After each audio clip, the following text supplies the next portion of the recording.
How y'all doing? My name's Reuben, and I'm with 5 Minute Warning. I appreciate the fact that you've downloaded our episode today. But of course, just to let you know, we are live on Sundays, 9 p.m. Eastern Standard Time, and you can join and talk with us and everything. You can check us out on Twitch. You can check us out on YouTube. Just put in 5 Minute Warning and join us live on the show every Sunday night, 9 p.m. Eastern Standard Time. And thank you for downloading this episode, and we'll talk to you soon. The following program is rated MAL. It contains strong language and is intended only for mature audiences. This week on the 5 Minute Warning. Like, sure, a whole bunch of women can hit me with the whole, I've got morals and I've got respect for myself and I've got values. But everything about social media and the way y'all broadcast yourselves also says you have a price tag.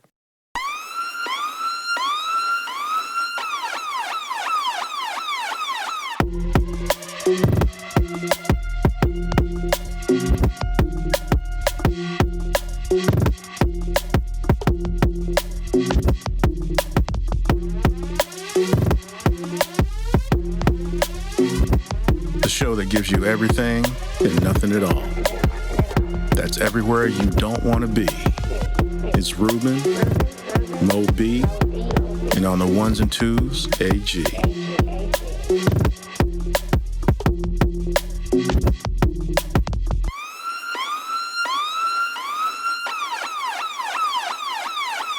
The 5 Minute Warning. Welcome to a brand new episode of 5 Minute Warning. As always, it's your man, Reuben, in the house tonight. And of course, I don't come alone, as always, with my cousin, AG. What's happening, y'all? How you doing? Oh, man, things are great. Things are great. So, programming note. We haven't had one of these in a while. Programming note. Once again, the mother who birthed me says that we don't cuss very good and we should stop.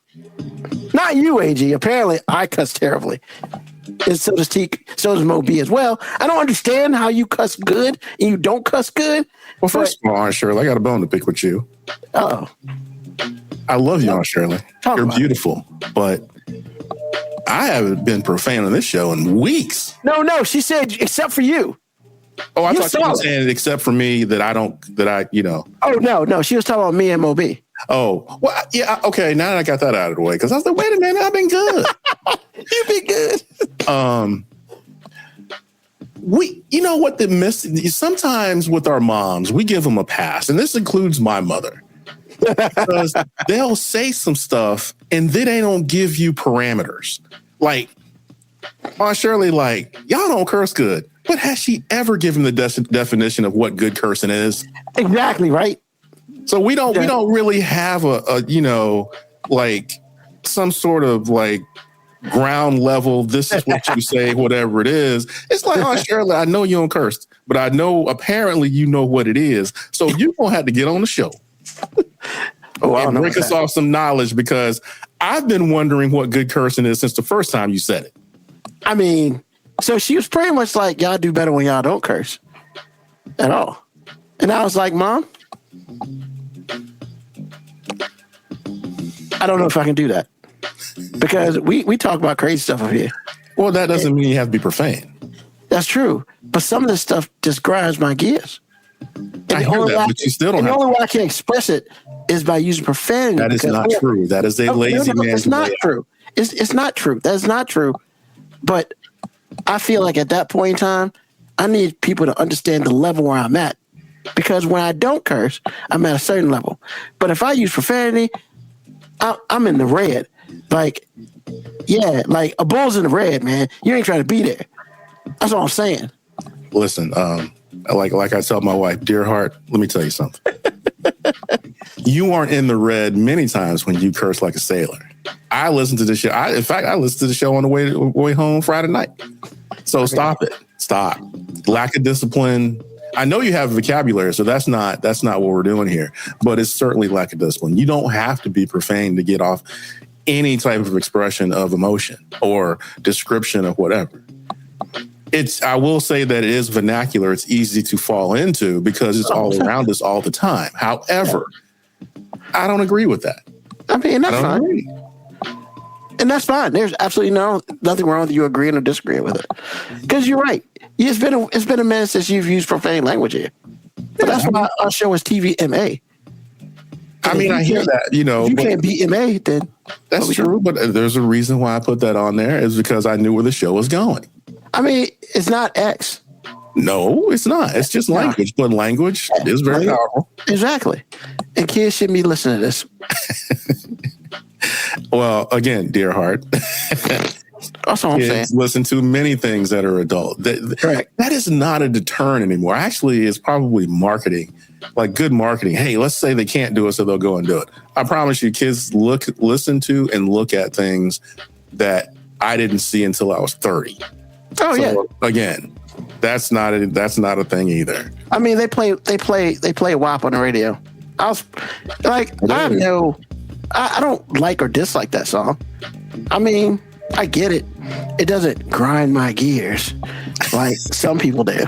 And it doesn't I mean, to me, it just says somebody's overstimulated quite a bit and they need to get that release out. And hey, I would much rather it be WAP than DAP. Dry ass. Like, and I don't want that. Nobody wants that. See, here we go. What are we doing, man? But I'm not wrong here.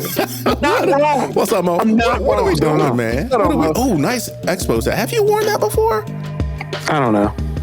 That's a nice one. Either way, that's a nice one. So I mean, but it's like to the argument, man. Man, come on, man. I mean, am I wrong though? Tell me I'm wrong. Listen, from a musical standpoint, WAP is the only reason that we hum that song is because the beat is fire. The beat is fire, yes. And that's all it takes. If you have a really good, if you choose a progression and you have a strong melody, you can basically say anything you want, and it's going to be fire. And whether you agree with the content or not, you will still hum it. All I'm saying is the song would not be as popular if it was called DAP. I don't agree. That's the reason I said what I said. And see, I disagree with that. Because nobody, I'm telling you, nobody wants to hear a song about dry ass pussy. I don't think people truly want to hear a song about WAP either. I don't think that people woke up in the morning and said, I really want to hear about that. I promise you, I don't think that was the greatest. There's Moby thinking. I'm telling you right now, I know Mo's going to disagree because he's got that look on his face. Yeah. What I'm telling you is...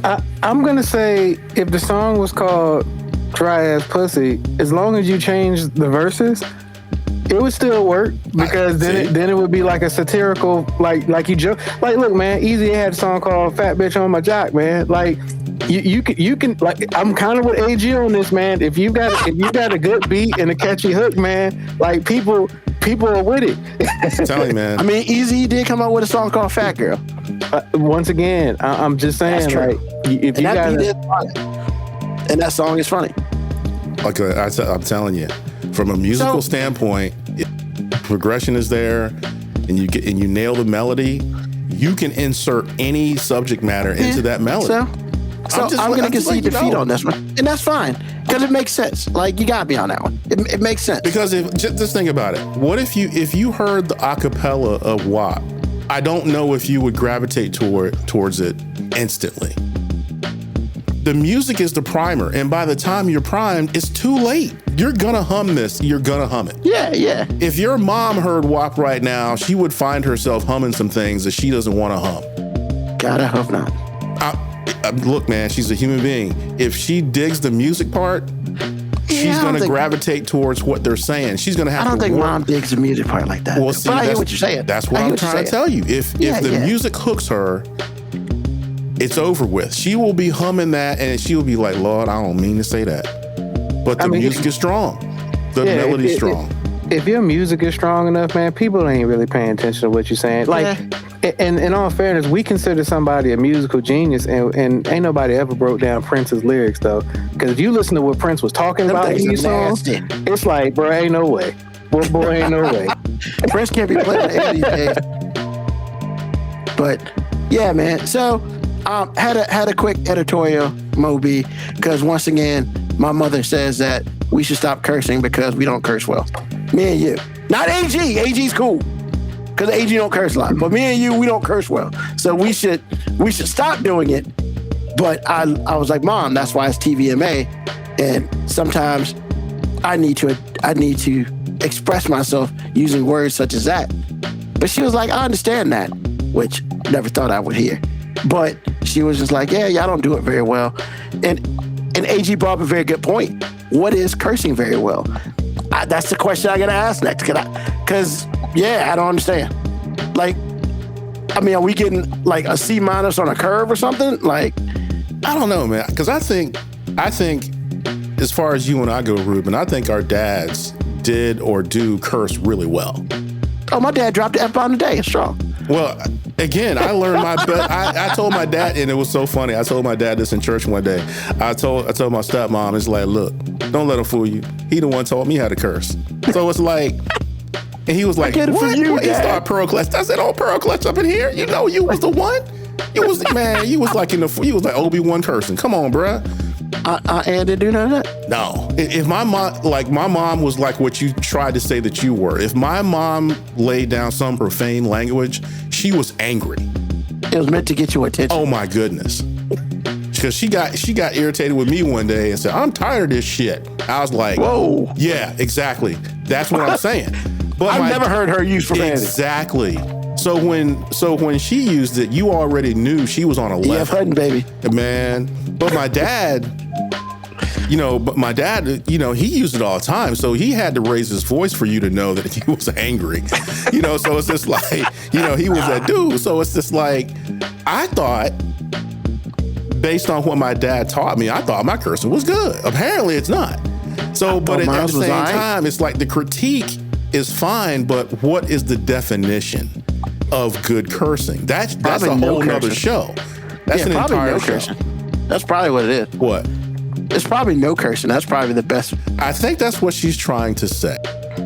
Yeah. I mean, look, I'm not normally a quitter, so typically I was gonna say practice makes perfect, but I think I'm just gonna try to be like, all right, cool. I'm gonna try to cut the profane language out for the rest of the show.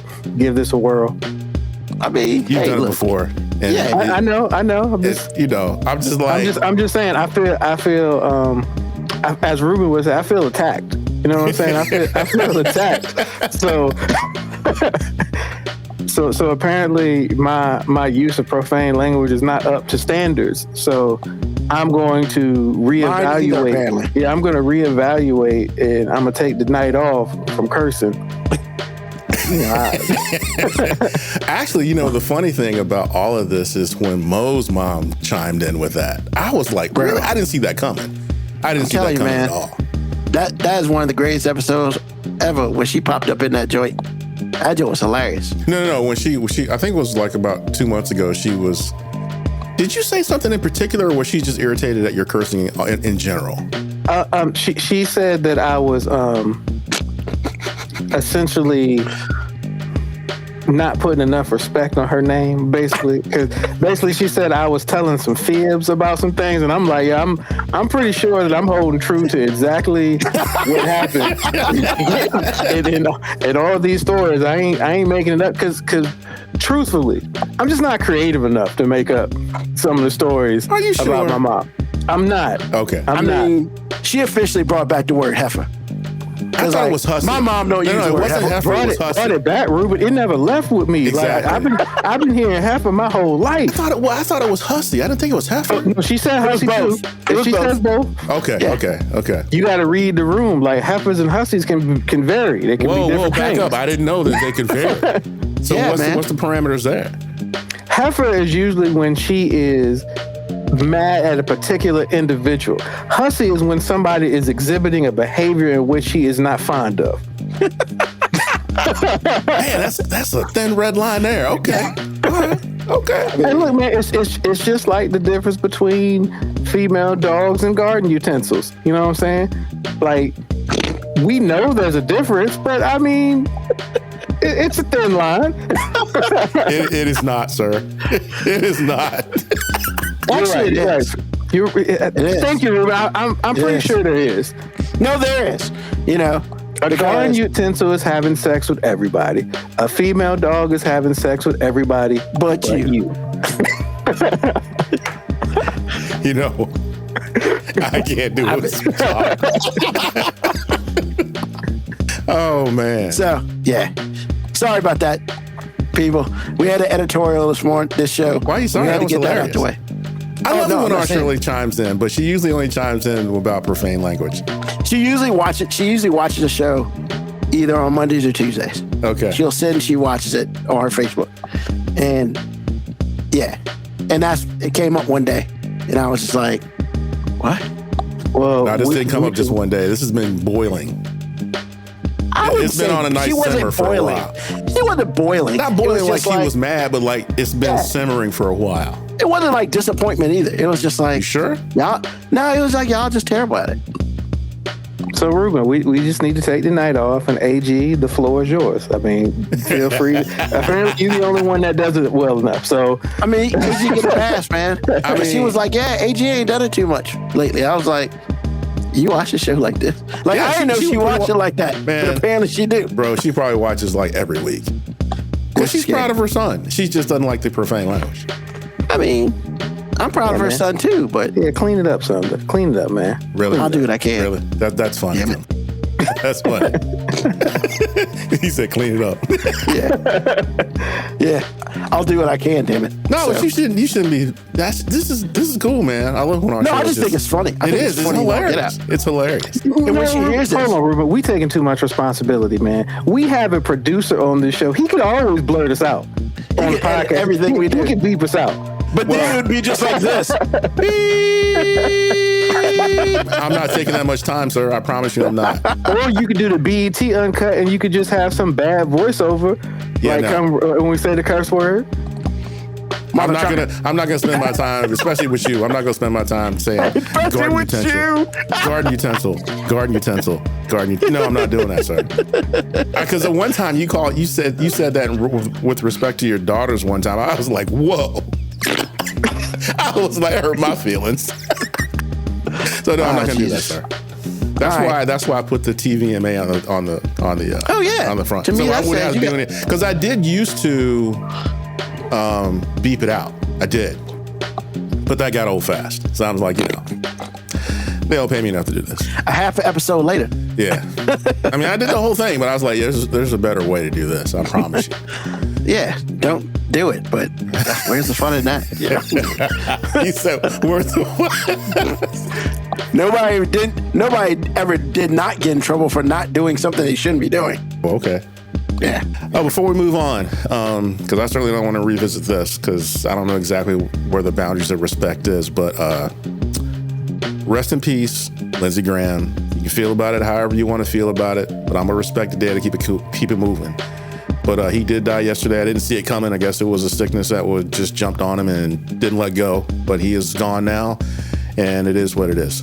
So, Yep. Yeah. He went to Ukraine, and 2 days later he came back in. all gone. Yep. So there's that. Anyway, go ahead, Reuben. Take over the show, man. And before we move on, apparently my brother saw Mitch McConnell. Apparently spoke saying that he was okay. He saw him. My brother, he didn't see him, but my brother said that AI generated Mitch McConnell saying that he was okay. Okay. And I was like, Okay, anything you say. Man, that dude's so dead. I don't care. Man, and I'm not trying to disrespect him. I'm telling you, man, because Lauren was giving me all the things, and she's like, he dead, and I'm sitting there listening to her like, girl, you ain't wrong. Oh, yeah, that's right. Shout out to my wife, man. She's been out of town for like, I feel like forever. Jesus. And How have you been surviving? man, see, this is what I'm saying. Okay, I wasn't motivated to do anything. In fact, I think I regressed as a human being. I went to work. I did accomplish, that's the only thing I accomplished worth anything. I went to work, right? Because You didn't have choices. I did have a choice. I could have stayed. I could have called out all week, but I didn't do that. So, but what I noticed was when you're married, when you're in a good, well, I'm just going to say when you're in a good marriage, because I'm in a good one. I don't know about everybody else. When you're in a good marriage, your wife motivates you to stay sharp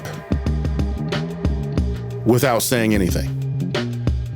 I feel like if your wife has to verbally speak to you about your effectiveness as a human being, I feel like you extra trifling.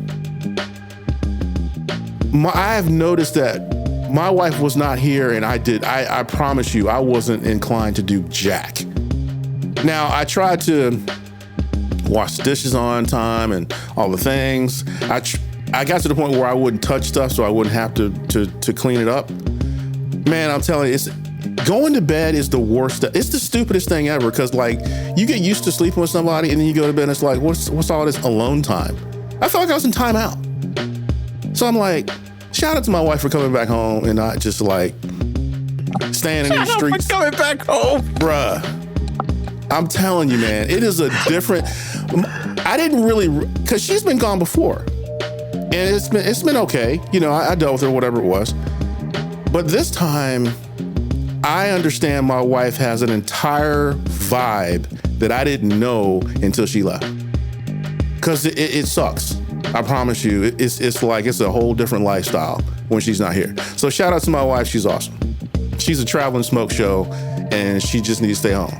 So I'm just saying, she don't need to travel no more. All right. Let's break out the chains, lock them up in the basement. Bruh, Harry Potter, sir. Harry Potter. Under the staircase, my friend. Under the staircase. That might be worse. Well, either way, she ain't going nowhere. All right.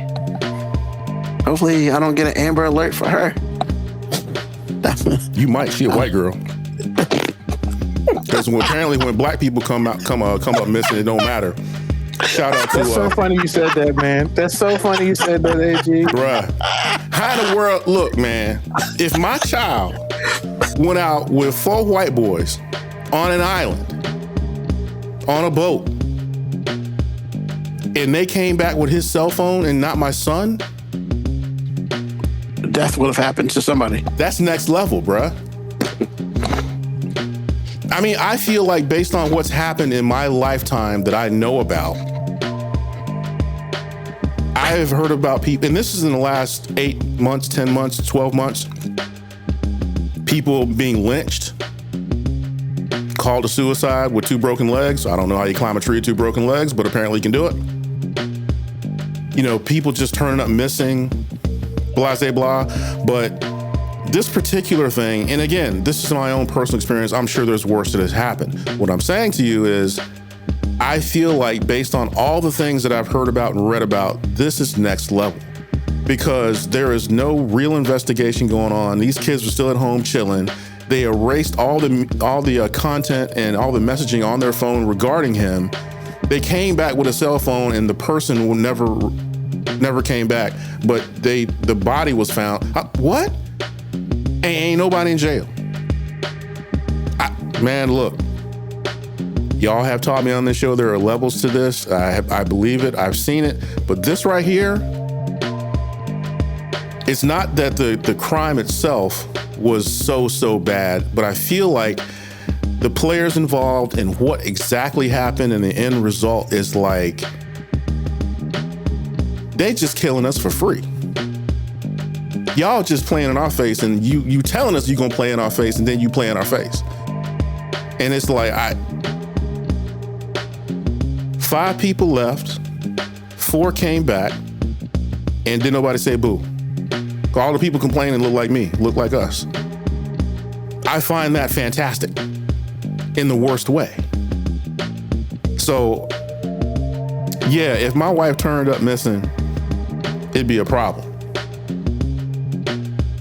Because, you know, white folks can't be missing. Apparently. Black people, yeah, it'll be okay. Actually, I'm gonna go one step further. If your wife came up missing, it would be a problem for you. For me? Absolutely. For you. Because see, if my wife turned up missing, even though she was out of town, it's gonna be my fault anyway. They gonna question me first, even though I was here. The cameras at Lipton can tell them I'm at work.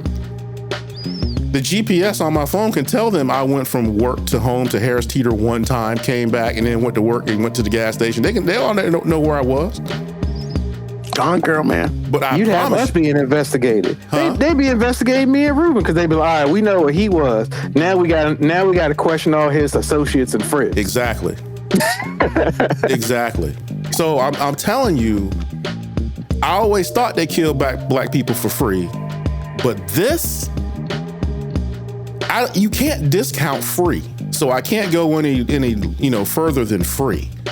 But I feel like it's discounted. The free price tag on black life has been discounted, and these 4 white boys got down. They got the discount code and hit it, and then I guess they ain't had to pay for shipping or whatever. But I'm like, I just find the whole thing just unreasonably disrespectful. I'm like, wow, all right. But I put that out there. I'm glad I was reminded, or I reminded myself. But this whole thing, bruh, Mississippi is this. I've always told y'all, and I'm not saying that you didn't know before, but I've always told y'all the deep South, especially Mississippi, Alabama, Louisiana, they are special places. Mississippi being on the top of that list. Because I know people that have lived there, and these people are white, and they offended. And when white folks get offended, it's all bad. When they can't explain it away, it's bad. When they say it's a third world country, it's bad. When they say it's like 1950, like every day, it's bad. So I just want to say something about that. You can feel the way you want to feel about it, but white folks on Instagram talking about, don't let your kids hang on my kids by themselves. This is white people telling black people, you right. What? I'm telling you, man, white folks That's out wild. here talking about, we watch out for your kids because it's crazy out here. I have seen so many reels about that. And these are white people telling you basically, if your son or daughter hangs out with a bunch of our kids, I'm watching out for them because something about to happen. Or something could happen, especially if they're the elite, socioeconomically. Yeah. Then things can happen because these people feel like they can get away with anything. So you don't have you're not a dollar for dollar human being. You 3/5, even though that was abolished a long time ago. You still are not a whole human being. That's first. Then you grow up with this stuff in the Deep South, especially Mississippi and all that. You grow up with, black people and black bodies not being valued. Then you put in the money issue, and with money comes power most of the time. These kids grow up with that not having any responsibility and all the power, anything could happen. Because at the end of the day, black people aren't real people. So, yeah, just had to put that out there. That made me feel, I didn't even know how I felt when the next level, man. This is next level. I can tell you, it confirmed how I reacted when I was like 19, 20 years old. And anybody who knows me, man, I had no problem saying it out loud. I had an innate fear of large groups of affluent white people. I just did not want to be in any place with. When I went to one of the colleges I went to, there were 64 black people. The fact that I know how many black people were there always made me nervous. And all the people would be like, hey man, you gonna come to the frat party this weekend? Hell no. I didn't do anything on that. The only thing I did was with the other fellow black people who were part of the multicultural society. That was it. Every weekend I left campus. And people used to always ask me, and I'd be like, look, man, I'm not saying this about all y'all, but I'm a 6'3", 300-pound black guy with a lot of red hair. Anything goes down, I'm the first person identified. And if anything goes down, I'm the first person that all y'all niggas gonna act like y'all ain't never seen before. If I were to come up missing with nobody have ever seen me before, the only person in this radius that looks anything like me, and y'all'd be like, who? And just like you said, they erased all the messages they had concerning this kid from their phone. So y'all all went on a trip and came back and y'all didn't know the nigga? What, did Dr. Strange go with y'all and Peter Parker spell that shit? See, I already cursed. I cursed. I couldn't help it because I got upset. See, that's what I was saying earlier, AG. What you were saying earlier, you went too far with it, sir. There have been times where you're not on 11 and you still was cursing. That's what you said. I never In said this particular thing, Mo was right. He was upset. He was, but that's not all the things you were saying, sir. Yeah. But no, man, it's like, I'm with you, AG, man. Like it just affirms it, man. And I hate sounding like, I do get exhausted at people always saying, oh, y'all always talk about race. And it's like, because it's impossible not to, especially when y'all keep pointing out all the differences for me. You're pointing it out for me.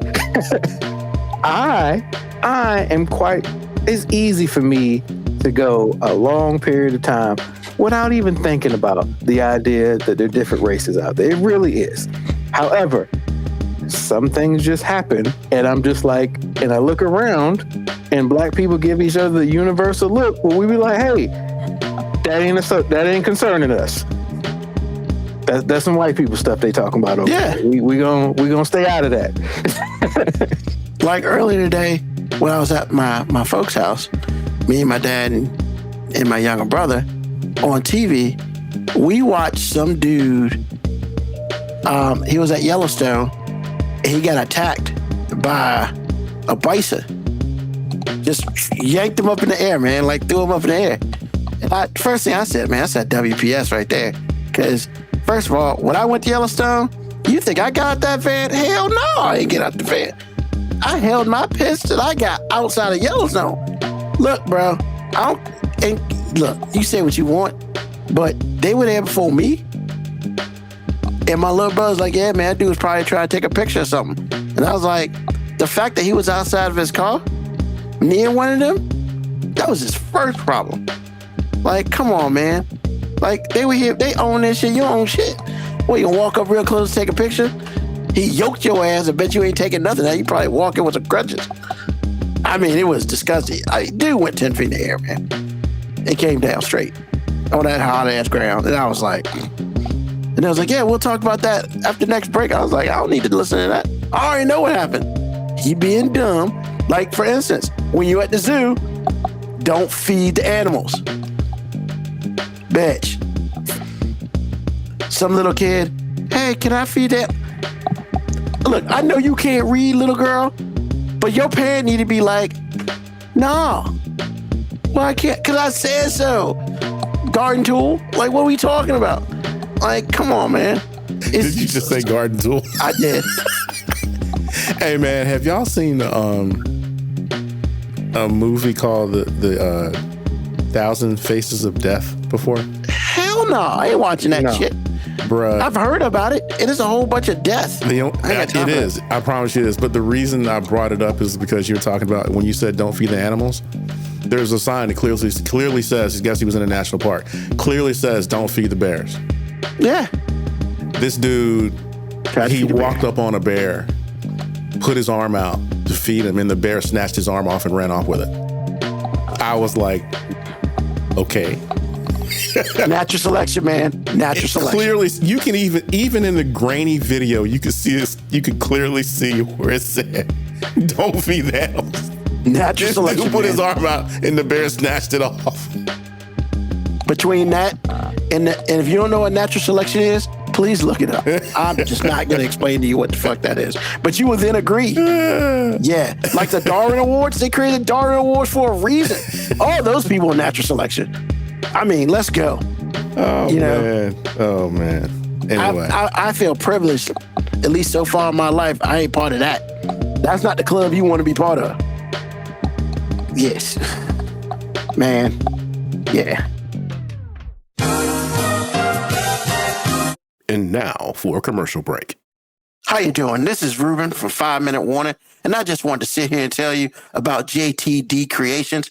They're the ones that made our shirts and even sweatshirts. They're pretty dope. They can put your logo on anything, shirts, jackets, hoodies, even hats. They also do Stanleys and all this other stuff. Anything you need a logo on, they can put it on. They can do it for one or two people, or they can do it for a group. It's really up to you. Hit them up on JTD Creations on Facebook. Once again, that's who 5 Minute Warning uses for all of our apparel. And trust me, you will not be disappointed. once again, hit up JTD Creations if you need a shirt or you need anything for yourself, a family member, or your crew. And let them know that 5 Minute Warning sent you. Have a great one. And back to the show. All right.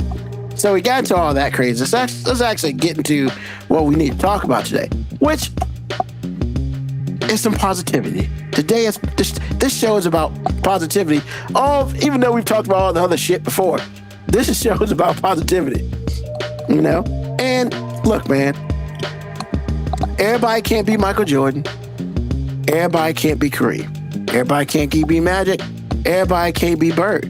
Everybody can't win 3 Super Bowls. Everybody can't go undefeated in Super Bowls.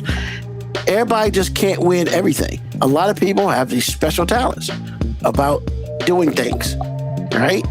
And hey, look, man, I feel confident in making this statement. I'm just an ordinary dude trying to live. However, I think it's important that we all remember that good happens to you. You know, in whatever way you choose to express it or towards to happen, it happens. And it's important that we remember those positive moments in our lives, because when we get old and stuff like that, or we be around friends, you know, hey man, I believe that everybody's a Mr. Me Too or Miss Me Too every now and then. It just happens.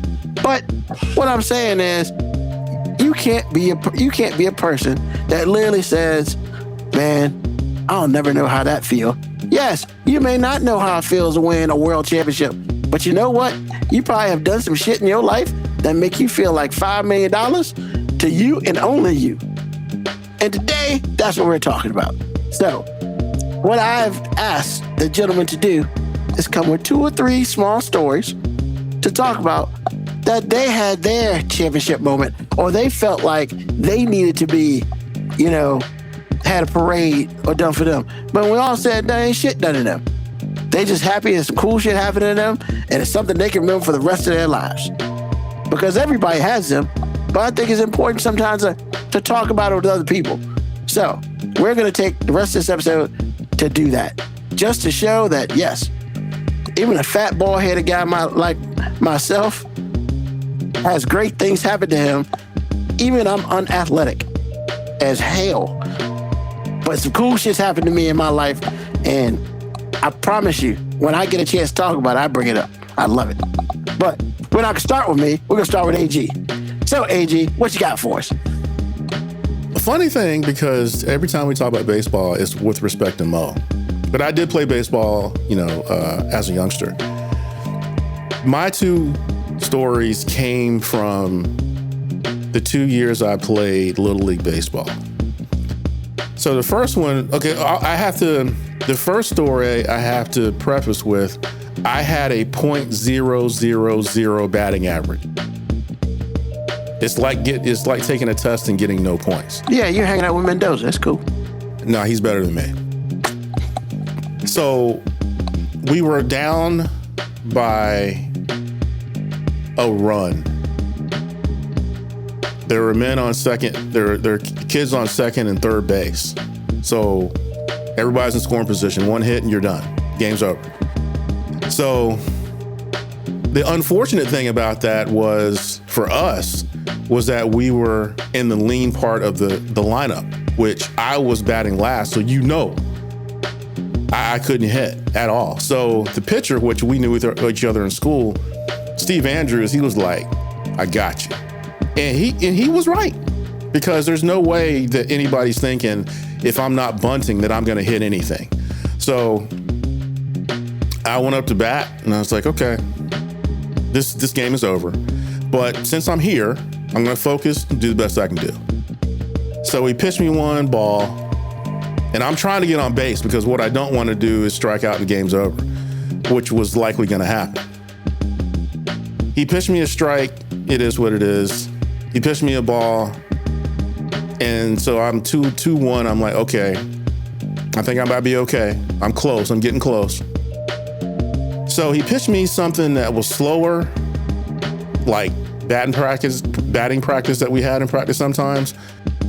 And I just remember taking a swing at it, and I heard a tink because we all used aluminum bats, then. I don't know what they use now, but then they allowed us to use aluminum bats. And I was like, oh, snap. I didn't hit it hard, but I hit it hard enough. And I hit it right between his legs. And because he was in the way, the shortstop and the second baseman didn't really get a good beat on it. And they were probably paying attention to the dude that was on second and third. So by that time, the ball just dribbled out into the outfield, 2-run score. We won the game. Yay me. I ain't gonna never forget that. I don't even know what Steve Andrews looks like right now, but if I could recognize him, I would say, yo, player, what's up? Remember that time, don't you? Got your ass. Exactly. So I remember that like it was yesterday. Second thing. Now, this is where my strengths were in Little League Baseball. I didn't have a lot of control, but I had a strong arm. But didn't have a lot of control, which if you don't have a lot of control, you may as well not have a strong arm. It's just that simple. But there are times when, there was one time in practice where the ball was in shallow center where I played center field. And I picked it up. And because it was so shallow, I pretended like I was a second baseman and threw the guy out. And everybody was sitting around going, what just happened? And the only reason the first baseman was ready is because he was looking at me, looking at the ball. And he was like, he gonna throw that. And so he was ready for it. He caught it. You're out. And everybody was like, what in the world? Man, you gotta do that in the game. I was like, no, I'm not. Because I already knew, right? I can throw it hard, but I can't throw it where I need to throw it. Well, we're playing as a night game. And my mom was there because my dad had to work. And so I'm playing outfield, kind of understand, who has power and who doesn't. So the dude that was up is a good hitter, but he doesn't hit for a lot of power. So I kind of moved up a little bit. And sure enough, the same scenario happened. He hits it hard enough to get out of the infield, but it was really kind of just dribbling out there. So I took a charge and ran. Fortunately, I was already shallow to start with, picked the ball up, threw it to first, and see my man was already ready because he had already seen this. So I picked it up, threw a strike, never to happen again. But that time I threw a strike out. And the only people that really understood what was going on was me, the first baseman, and the umpire that had to look because that's his job. And he was like shocked, like, oh, you out. And everybody kind of was like, oh my God, you see that? And my mom was sitting there like, what happened? Which is my mom, so, she's not a sports fan. So I understand that. So it was just like, I remember that like it was yesterday. So, but there is a darker side to this story because when my dad actually showed up and the situation presented itself, I did not throw a strike. He was embarrassed. He was not embarrassed, but it was terrible. But anyway, those two moments, all in baseball, will live in my mind rent-free forever. And I'm glad that they're there because I don't have a lot of athletic success on a public stage like that, but those two times, absolutely. So those are my two. That's awesome. I didn't know you played baseball. I played 2 years of baseball. Nice. I played 1 year. I was done. 1 year JV, man. Yeah, that's not bad. I mean, at least you played with JV. This was Little League. Yeah. Because then nobody had to make the team in Little League. You just not signed up. JV either. You didn't? I thought when you play like school ball, you had to. I mean, we just had enough people. Nobody got cut. Okay. It is what it is. All right, Moby. I know you got some stuff. I mean, it's funny that you say that, like, because when you pose this question, I legit could not really think of anything. And I don't know what that says about me. I don't really remember a lot of individual moments like that. I just don't. Like, one moment I remember happened bowling. And it was actually like the first year I moved back to Richmond. And I walked in the bowling alley because there was a league going on. I didn't know anybody here because I just moved here. And I walked in and it was like the league night, so the first night. And I was just like, hey man, does anybody need another person for their team? I just got here And some guys came up to me and they were like, yeah, I mean, we might need one. And, everybody would ask me the universal question in bowling, hey, what's your average? Like, what's your average? And at the time, I just moved from South Carolina where all I did in my free time was bowl. So your boy was good. So like my last book average was like 230. So I was like 230. And everybody was like, oh, whatever. And they just like walked past me. Cause I guess everybody just assumed that I was lying. Cause I also don't I don't come in the bowling alley looking like I'm a typical bowler guy. I don't have the bowling shirt on. Hell, I don't even think I had my bowling shoes that night. I just had like 1 or 2 balls with me. And they were just like, oh, whatever. And this one guy, Eddie, who still friends with, called him Fast Eddie. He was like, man, we need another one. And he was like, what you say, average? I was like, 230. He was like, well, shoot, you probably going to be the anchor of our team. But I mean, at the same time, I really don't know if Eddie believed me. You know what I'm saying? I don't know if Eddie believed me, but Eddie was like, hey, you drink? And I was like, I mean, I throw down a little bit. So we already were friends. You know what I'm saying? We were already friends. He was like, you drink, I drank, cool. So this year happened. So get on their team, and the first couple nights, everybody sees that I wasn't lying because your boy was like that. I think at one point in time in that league, I was averaging 240, which was just stupid.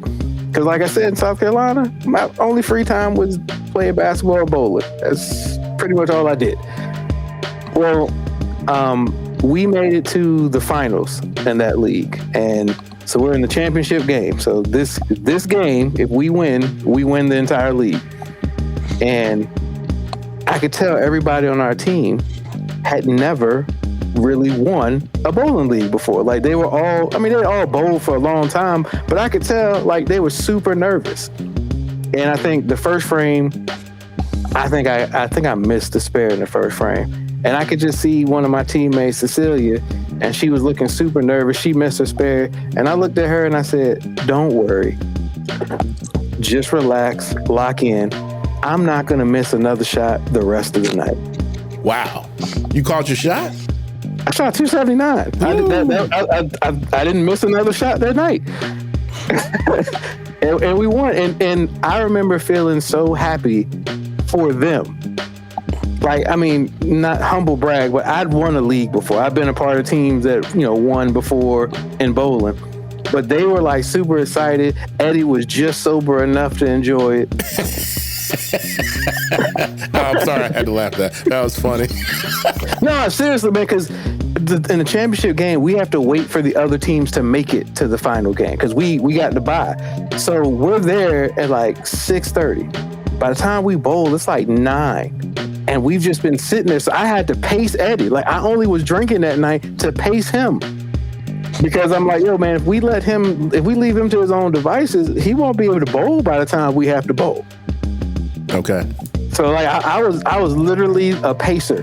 I was just like, hey man, he was like, you want another one? I'm like, man, give me a couple minutes, you know what I'm saying? I'm looking at the clock, come on, man, y'all gotta hurry up, man.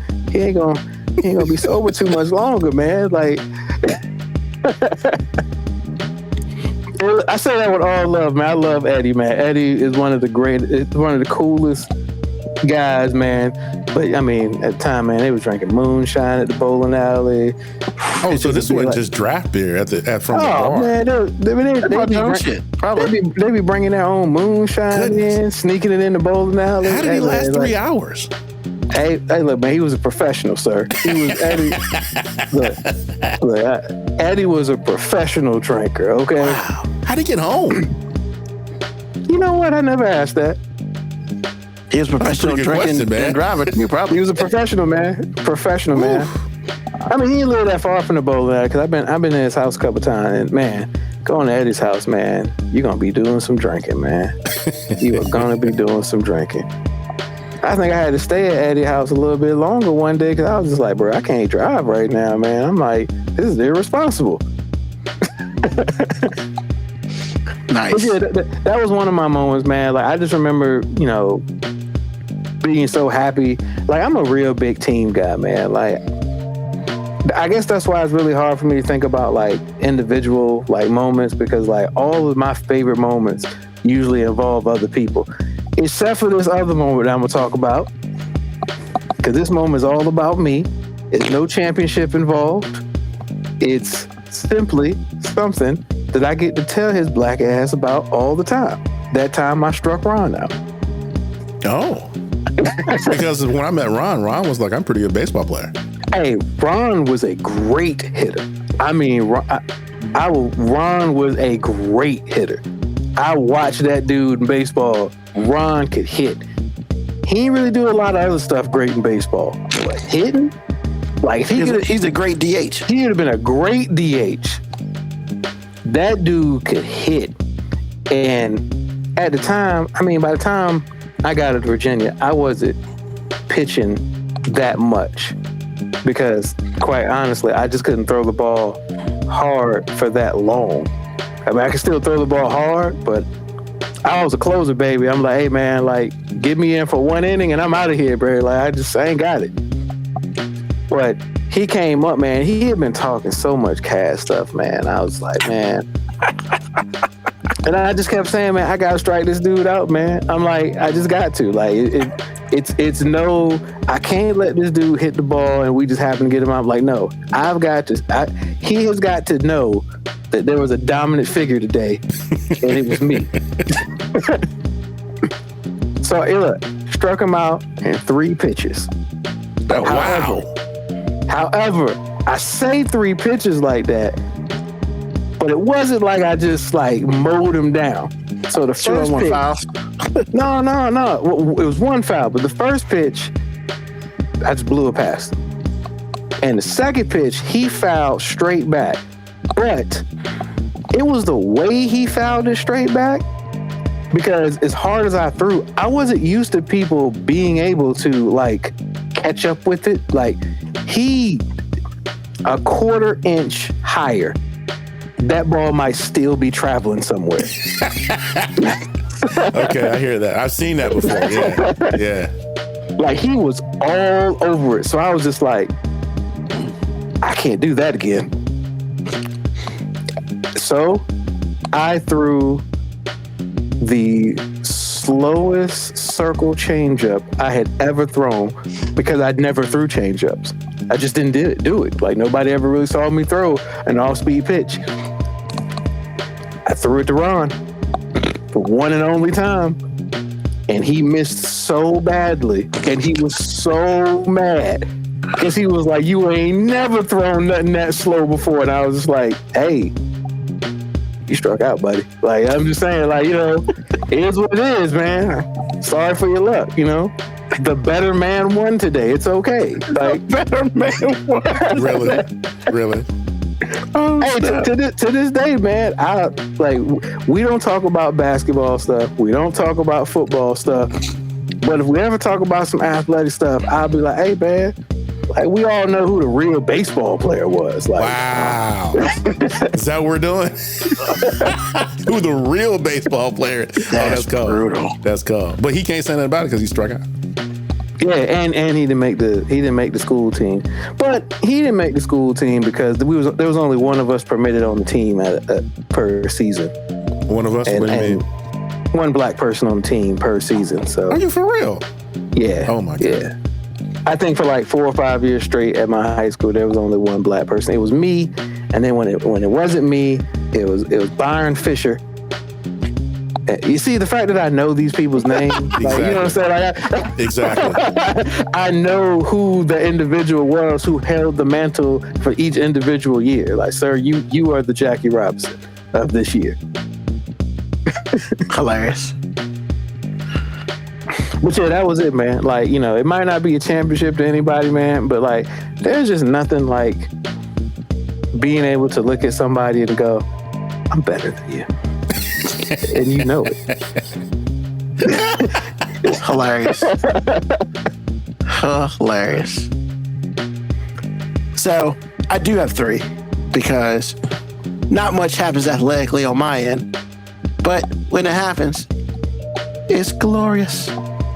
So freshman year at Old Dominion, there's a school right beside Rogers East, Larchmont. So me and a couple guys go from the dorms to go play basketball at Larchmont. Cool, no big deal. we just messing around, playing like 2-on-2 or 3-on-3 or something. And these high school kids walk up. Yo, can we get a run? Sure. I mean, I wasn't as fat then, so I was still mobile. But I was still short. So, you know, your boy I ain't had no dribbles. So it's just what it was. So we playing against these cats, boom, boom, boom. You know, some of my friends, I mean, we had some players, you know, back and forth. And it's a tie game. I think it went to 13 or something. So it's 12-12, you know, whatever. Like one of the dudes shoots, one of my dudes on my team shoot it, clanks. I get the rebound. I am in the paint. And there's this really tall 6'6" guy behind me. I pumped fake like 5 times because I was just like, this guy's going to send my shit. Like, he's going to send it. And so on the 6th time, I threw it up. Once again, I'm almost under the backboard. So I'm trying to hit it off the backboard to go in. Completely missed the backboard. That shit went straight up. And then it came straight down inside the basket. Later, you know. whatever. You know. So of course, I'm happy as my team. Yeah, we won. A couple weeks later, we're watching TV. And I think somehow we're watching the local news. Don't know why.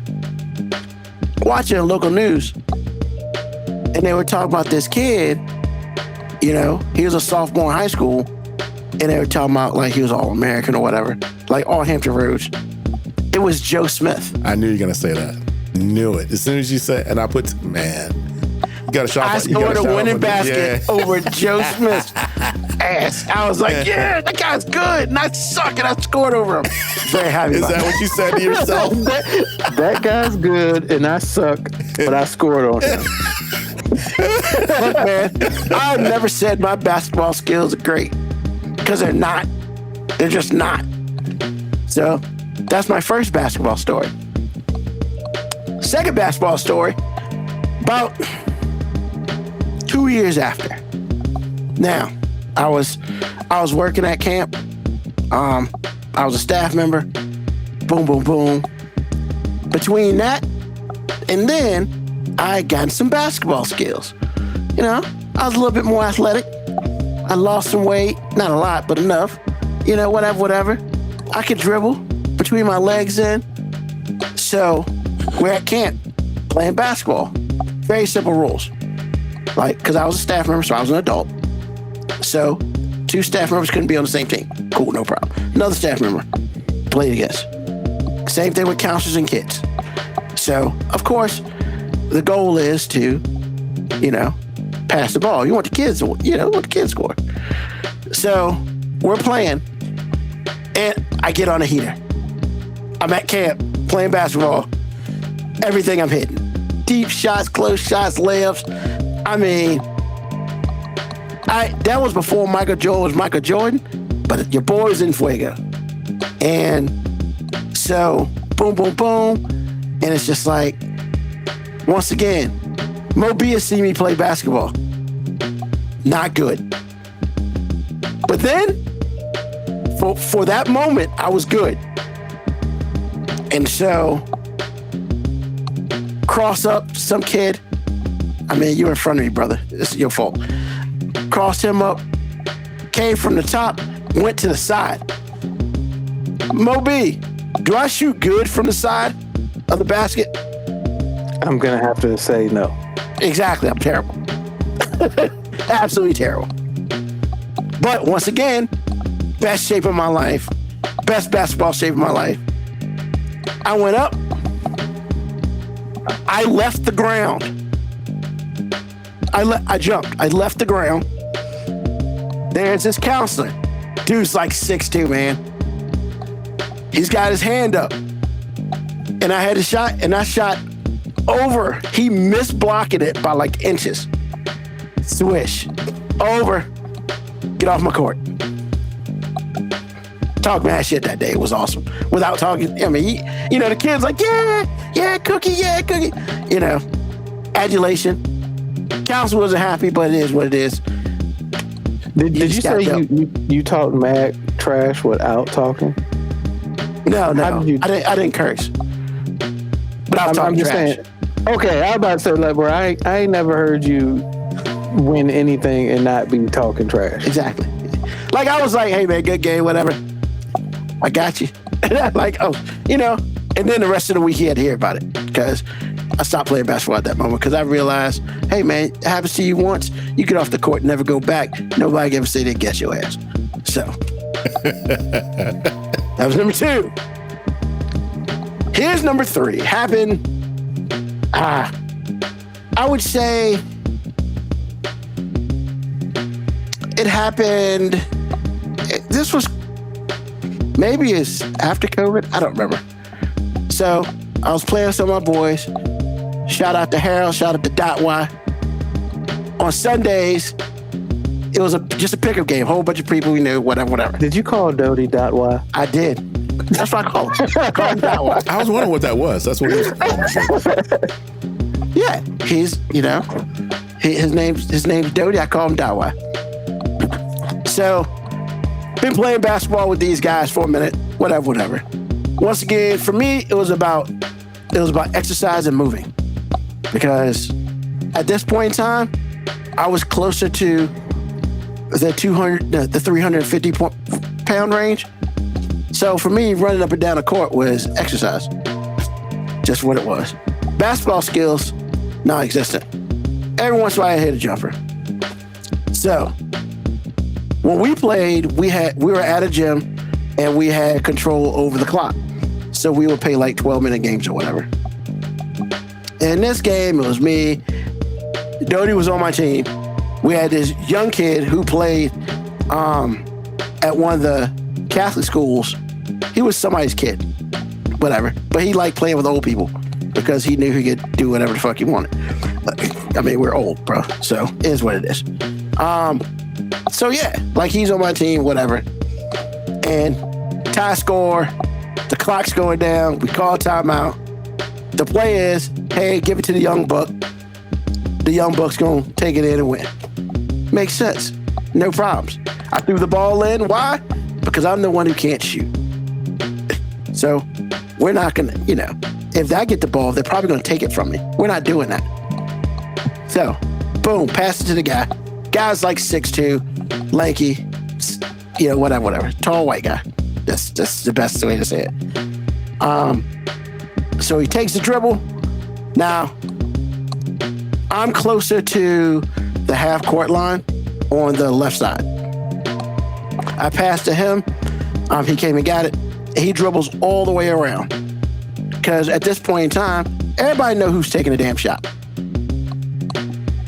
So, well, he takes it around, and he's going for a layup. I could tell what he's about to do. So, of course, your boy, Mr. Fundamental over here, because if I ain't got no skill, I got fundamentals. I see this. Nobody's checking me, by the way. Like, because Reuben ain't taking this shot. This shit ain't happening. So, they always tell, if you're a shooter, you follow your shot. I'm not a shooter, but it's a layup. He's going to make it, whatever. Now I was like, you know what? Let me move up. So he goes for his layup, pad their layup. Two guys jump up with him. He misses the layup. Remember, we have time. We had like 10, 12 seconds. So he goes for a layup, misses it. I come, and I tip the ball. I was kind of off balance. Once again, I'm still fat. I'm off balance. I tipped the ball up, and I fell backwards into the wall. And I see the ball. Apparently, it bounced around a little bit because once I tipped it, it went bang, you know, the time. It bounced around, and I'm on the ground, and I see it come through the basket. Boom, game over. Got up. Dodie came over, you know, did an air chest bump. Everybody was like, oh my God. There are people like, literally their mouths wide open like, because once again, I don't do shit. But hey, man, you gotta go for the rebound. And I just tipped that shit up, and it went in. And I was like, yes, next game we got an ass beat. But who cares? I got mine. And so, like, yeah, man, all I'm saying is it's okay to talk about oneself some of the time, just not all the time. But you got to have memories in your brain about cool shit that's happened to you. I ain't never win an NBA title. I ain't never win a Super Bowl. Hell, I probably never go to a Super Bowl. But you know what I can say? I tipped that ball in and won that game. I felt like $1 million for like all of 10 seconds. And I was cool with that. So all I'm saying out there, all you people, when you feel like nothing's going right, there's got to be some cool shit that's happened to you in your life. And that's when you remember the cool shit. Because, right, really the only people you could talk to about this is yourself. You might be able to talk to some friends about it, but for real, there are times where I'll be watching basketball, and I remember that tip shot. And I'll be like, hell yeah, I did that shit. The only difference was somebody got paid to do that shit, and I didn't. Luckily, I didn't tear my anything. That's a big difference, though. Just let's know. It's a huge difference. You know what? It's a big difference. Just because I didn't make $1 million, I felt like $1 million.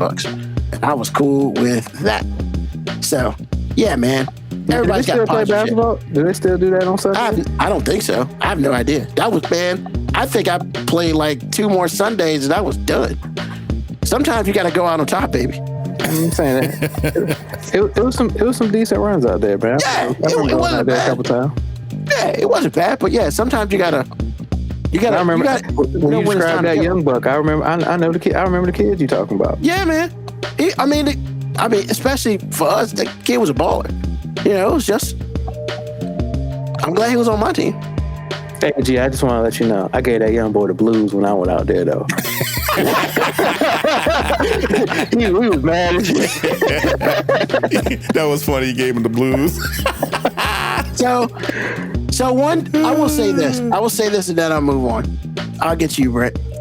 So back in college, you know, Mo B played basketball. Well, we played intramurals together.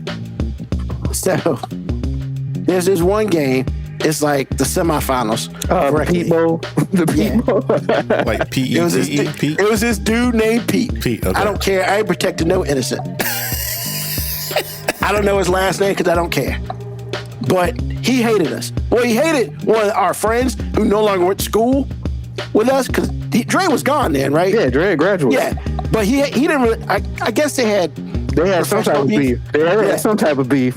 But the next year he gave it to us. He brought it to us. I was like, "Oh my, we don't care about you. You ain't nothing." And so he would talk. He would talk cold cash. I can't back it up shit because we played him in the semifinals. Our team. I didn't play. I was the coach. So like I was just yelling at motherfuckers. One thing I can do is see shit. I can't play shit, but I can see shit. So, and I was just annoying as hell. So we're getting our ass beat. And you know, Moby is like this big tall guy. He's like, I got a tall guy for you to Moby. And Moby is like, whatever. And at the beginning, the tall guy was doing okay. No big deal. So we're playing, you know, we're playing. I'm coaching, they're playing. And I don't know how this happened, but it's probably the craziest Moby move I've ever seen. So this dude is running up the court. Pete was getting annoying. Yeah. And he tries to steal the ball. And it looked like Mo B moved it, and it looked like he was about to fall. This dude takes the ball, stays dribbling, like turns. Like literally, he's turning in midair, rebalancing himself, doing some shit like this, and still dribbling the ball. And I was like, what the hell was that? Then it comes down and makes a shot. And I'm just like, what? And literally, I remember Pete's face, he was just like, what the hell was that? Like, because everybody was like, wow, like impressed. But I was like, you know, and Mo B was like, you know, just another Tuesday. You're like, motherfucker, what are we doing out here? Like, and of course, I just didn't want that dude Pete to talk no more. I didn't even know Pete. Yeah. AG. He talked shit to me. I didn't even know him. So he hates you on association then. Yeah. We were straight guilty of association. And here's the thing. That sparked the comeback. And next thing you know... Oh, so y'all were losing at the time. Oh, we were losing. He did that shit. Everybody was shook. Like, everybody on their team was completely shook. We were kind of shook too, but we rubbed that shit off. And next thing you know, Moby's hitting threes in the big dude's face. He's working the dude in the paint. Like, that dude reminded that he was sorry. That dude ain't had nothing to do with it, man. I was like, this won't even about you, dog. I don't even understand. I was telling him every time I got the ball, this ain't even about you, dog. And then here's the craziest. Like, what would happen is, let's say he gets in the paint, and Moby don't really have a shot. He passes it wide open. B-Dizzle. 3. I mean, like, everybody starts to hit. We beat that dude and his team, man. He was so pissed. He didn't even really shake hands. I think he gave a halfway dap, but we were just like, what's up, man? I don't think he ever talked to us again. It was crazy. Yo, that dude Pete was. They were up by like almost 20, man. That dude Pete just kept, and he just kept talking to me because I was just like, "Why are you talking to me?" That's funny. And he was like, "Because I really don't be talking." You know what I'm saying? Like, I really don't be talking, man. And I mean, you know me. I was on the sideline. I feel bad for the dude that you were playing against, though. This ain't even about you, man. This ain't even about you. Man, I started talking shit. I was like you woke up the beast. Hey, AJ, I specifically remember one shot, man. This tall dude was like on me. It was like right at the beginning of when we started coming back. Peter said something to me, and I was just like, man, I'm about to start shooting now. I was like, I'm just scoring. And I was like maybe 10 feet behind the three-point line, and I just did a crossover, and I pulled up, and I could hear Reuben go, no! And I just shot it and turned around. Wow. And I looked at him, and I looked at Reuben, I'm like, we good, man. Yeah, yes, I go, yes. I was like, this guy's in his bag today. Oh, because I've seen him play with necessity. And he was playing with necessity that day. We ended up losing the final. I did not want to hear that dude talk no more, man. Yeah. It didn't matter. For us, that was our It wasn't about winning no more, AG. It was just like, man, I just need Pete not to talk no more. Yeah. Because he was out there doing like whack ass passes, sort of, behind the back bullshit, whatever. Like he has skills. And like, look, I never hated on the dude, but the dude came to us. Like we was in Moby's hallway at University Village. Yeah, man. We gonna beat y'all in the next game. I got somebody for you. Yeah, I got somebody for you. I was like, what? Because they beat us in the regular season without Moby. Okay. Because he had a prior engagement and they won. And he thought, oh, is that story where everybody knew that you needed you why you weren't there, but they were still mad anyway? Kind of, yes. I remember that story. Okay, now it's got even more context to it. Yeah, okay. But the second time, and they were up by 20. But hey, people who listen, if you play any sports, don't wake the beast. Just don't wake the beast. Be up by 20, shut the fuck up. Like who can do that though? But bro, hey man, 28-3. I can't, AG. Personally, I can't. 28-3, well, I hear what man. you're saying, but a lot of people just can't help themselves. Yeah, ask the Atlanta Falcons. They know. I mean, hey man, you up 28-3 talking that shit. Hey, we're gonna throw the ball. What is wrong with you? That's why that dude will never win a championship.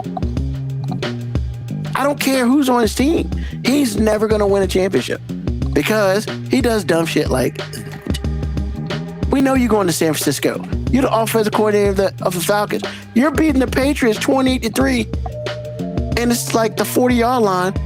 Hey man, let's just go ahead and get this fucking field goal and like close this shit. No, we're gonna throw the ball 3 times. And the third time it got picked off. Hey, let's give Tom Brady some life. Yeah, how'd that work out for you, asshole? So, that's not even the first time he's done that.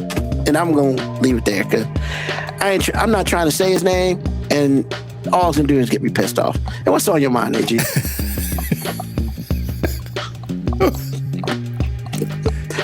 You don't understand the hatred I have for this man. I hope he never wins shit.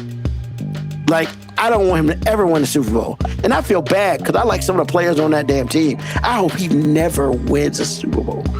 The fact, like, I want Aaron Donald to come out of retirement just to make sure that motherfucker doesn't get there. What? Oh, man. I hate the Cowboys. I hate that motherfucker more. That's saying a lot for you, sir.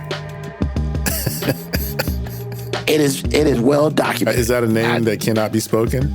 I mean, fuck Shanahan. Fuck the whole family. Shanahan more than the Cowboys? Bro. Hey, man. Yo, man. We're playing Denver. Denver's undefeated. We're up 21-3. It's the third quarter. Why is RG3 throwing the ball 3 times in a row? Your running back has over 100. You still mad at him about RG3 shit? Bro, hey, if they ain't bringing up old shit, bro. Oh my goodness, bro. Dog. Like, the running back has over 100 yards rushing. Run the fucking ball. Like, what are we doing? Hey, Reuben, I don't know if you're aware of this. It's 2026 and you talking about like some 2014 shit. I don't give a damn. Fuck that guy. And yo, man, I hated him then, and everything after that. Look, man, I don't know the dude personally. I just feel like the football gods will forever shit on him for doing dumb shit when he was a coordinator, and I'm with that. So, and my uncle's a San Francisco fan. I feel bad for him because as long as he's your coach, y'all ain't never winning shit. Y'all gonna get there, and you're never gonna win it. It's just what it is. I'm sorry, AG. What's on your mind, sir? Actually, I forgot. I wasn't so into your anger. I was good all show, too. You really were. That's what I was going to say. I was going to say, I already mentioned it, but affluent Black people or Black people that are in a certain situation because their socioeconomics and they're different. And you had kids. We have situations that have happened that let you know it's still real. There is no real progress. The only progress is policy, and they're taking that away. Just be aware. Take care of your kids. They're hunting. And all the laws that gave them leash are going away. Take care of your kids. Yeah, so quit, Brett. My claim is making all district D tackle and offensive guard on a 0-10 team. Oh, shit. Hey, that's impressive. You made all district in 2 positions and your team didn't win shit. Like 13. That's because somebody feel bad for your ass. Am I wrong, Moby? I mean, yeah. The next year, the new guy wore my number and he got beat down. I knew because his girlfriend saw me. I don't. Terry Kirby, NFL great, played against us. They won 56-0. He had 4 yards rushing to my side. Okay, that's dope. Terry Kirby is a damn beast. I was known for tackling. What? I'm about to say, I remember them games where teams just decided to go the other way. So frustrating. Yeah. I was known for tackling running backs with linemen, just throwing 250-pound guy like toys. Yo, Brent did that shit in high school football, man. I ain't mad at him. That Terry Kirby thing.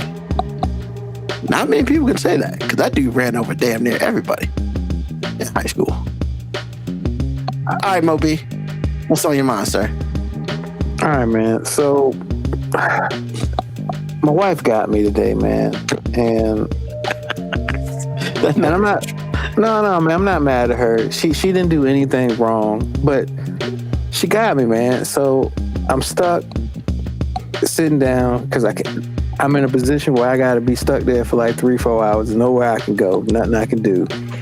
So she takes the opportunity to start watching a show on Netflix that she knows in her soul, she knows in her heart that I don't want anything to do with this show. Not that, but she's like, hey, you gonna be here, I'm gonna be here. What's up? So she starts watching the show on Netflix. I don't know if you heard of it. It's called The Polygamist. I guess it's some I guess it's some African, some other country show because it's like Probably a BBC show. it's dubbed, but it's on Netflix. And as I'm watching it, I'm just going, Tyler Perry has sabotaged black film. Because I know Tyler Perry has nothing to do with this, but I feel like he has everything to do with this. Because Tyler Perry might have had nothing to do with the show, the plot, the story, nothing. But I know damn well he had character development because these are Tyler Perry characters. Like, every woman is a full-fledged, nuanced human character, and every man is just an extreme. He's either the worst piece of shit ever walking the planet, or they're saying there is no nuance for a Tyler Perry male character. You are either great, exceedingly great, or you are literally one step above the devil. That's it. Like you are one step above the devil. And even sometimes he side eyes you. Like that's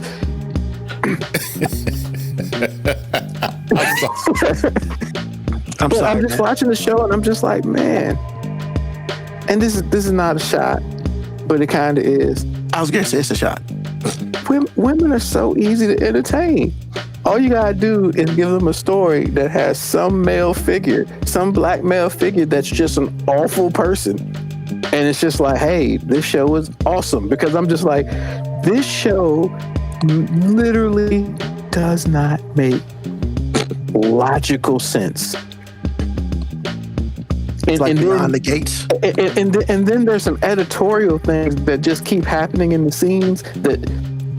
Did you see the microphone? Maybe it's just me nitpick. No. Okay. See, it's not that. It's not that. It might be just me nitpicking. But these people don't close doors. So every scene that happens near the front door of the house, like somebody will walk in the house, they'll start talking, they'll have a full-fledged conversation, everybody leaves the room, and the door's still open. So all the flies and shit can get in. Like, and I'm just like, yo, so we just ain't got it in the budget to close the door? Like,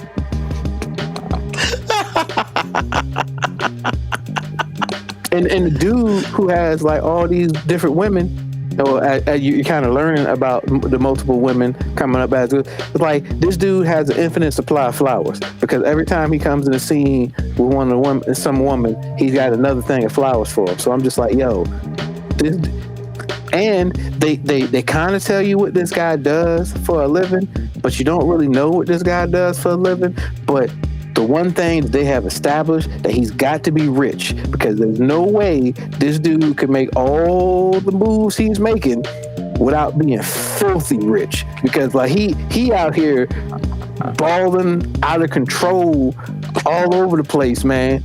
And it's just a wild story, man. And I gotta say, I'm in it now. Like I'm fully in it.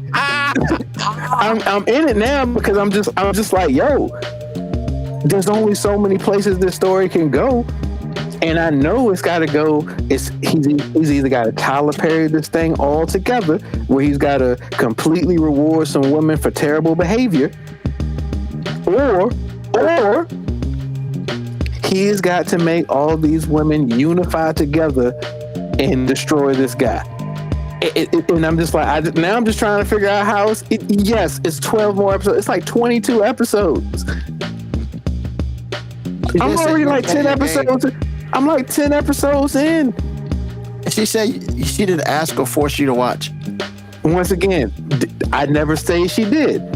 I was very, very careful about how I worded it. I said I was in a position where I couldn't go nowhere for 3 or 4 hours, and she took the opportunity to say that she was going to watch the show. AG, is that not how I put it? I did not say I was forced. That's exactly what he said. Exactly what you said. But you also said she ain't do nothing wrong. I beg to differ. No, but here's the thing. Just as she stated, I was watching a whole nother screen doing something else. However, she was in the room with me with a bigger screen watching a show. With a bigger screen. I think that's interpretation of the law. It is.